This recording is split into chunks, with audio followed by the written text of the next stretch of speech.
How's it going, everybody? This is Chris Crazy House back again with some more Chris Crazy commentary. So, it appears that the overworked and underappreciated visual effects artists who have been doing work for Marvel have finally just been fed up and said that they don't want to even do it anymore. There are several VFX artists who have done either special effects for some of Marvel's movies, or they've worked on some of the Marvel shows, and even working within Marvel Studios on shows like What If, who have said that they just don't want to do any more Marvel content. So when they saw the list of films that are coming out for Phase 5, they were not impressed, nor were they happy. They said, "The heck with that, I'm out of here." Okay? And this is something that I've talked about on this channel for ages now, and I brought up the fact of how these studios actually work when it comes to doing visual effects for these TV shows and movies when I talked about the She-Hulk show and why it looked like a show of lower quality, okay, as far as the effects go anyway. And I spoke on how these major studios like Marvel Studios will put out this work to different effects houses within the Los Angeles area, and these effects houses are not given enough time, nor are they given enough money to complete this work, and a lot of times they are forced to work overtime and not given anything extra or any extra incentives for what they're doing to get these shows done on time. Okay, and it's weird because there's so much more content being put out by Marvel and Disney based on, having Disney Plus and just their schedule of movies and stuff like that. You would think this would be a happy time. This should be a great booming time for the industry as far as animators and visual effects artists working in the industry, but it's actually way more miserable than it's ever been.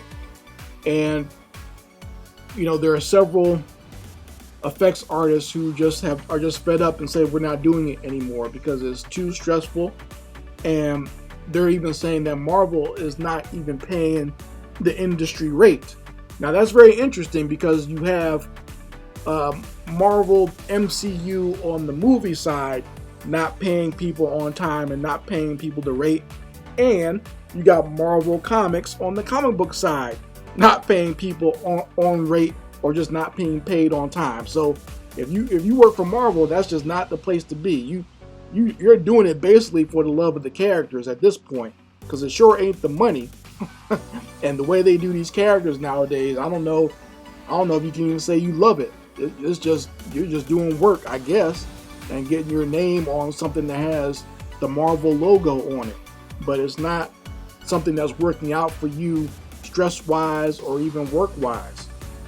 The amount of work that you're putting in is not equaling out to the amount of pay you're getting, and it's tough to survive. I mean, a lot of these guys live out in the West Coast. It's very expensive to live out there. It's not a joke whatsoever. This is why I never moved out there, because you basically need to be a millionaire just to get by, basically. You see what I'm saying? You gotta just get millions of dollars just to get by on around, basically, because the cost of living is so high there. So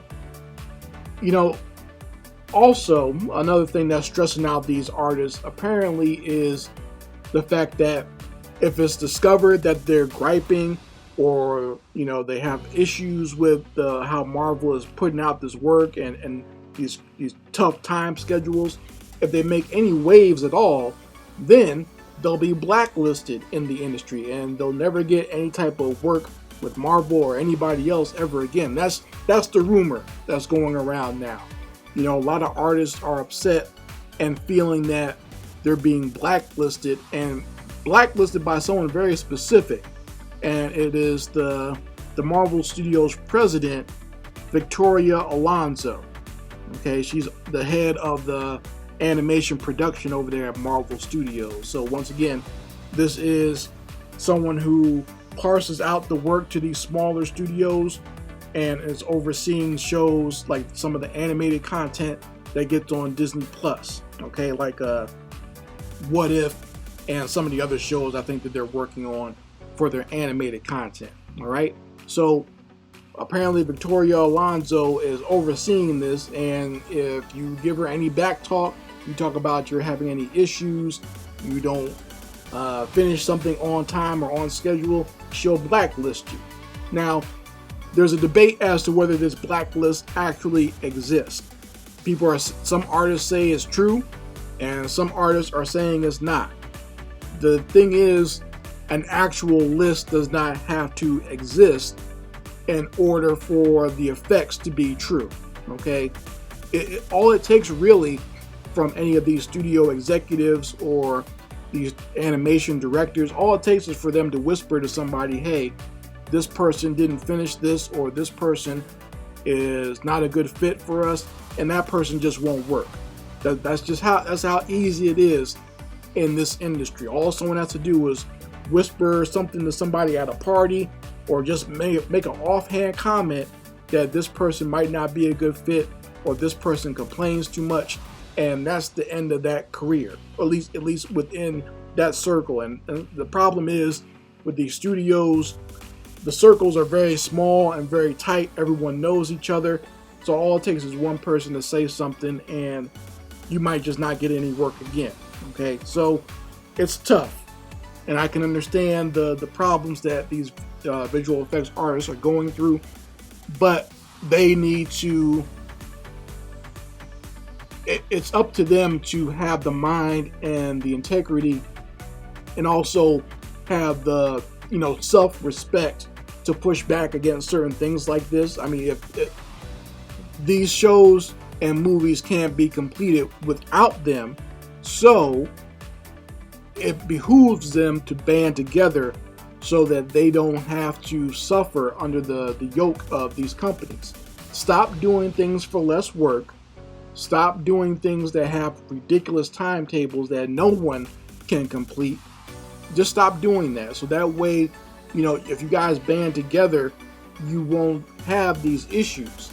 Don't be so afraid to think that I'll never work again, because they still need you to work. But I guess the problem is they'll start bringing in students or whatever, but you need to school these students out there and these young people who want a job in the industry. You need to school them and tell them there's a certain way that you work. Okay, and it's not just doing crunch time all the time. That's not how things work. You're just going to stress yourself out and not get anything for it. Don't do that.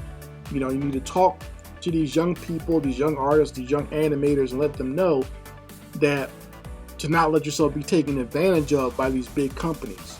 Okay, so I'm going to post a link to both articles talking about the blacklisting, as well as these artists just being fed up and saying I'm not doing it anymore. And you folks can let me know how you feel about it in the comments section. Anyway, Chris Crazy House signing out. Peace.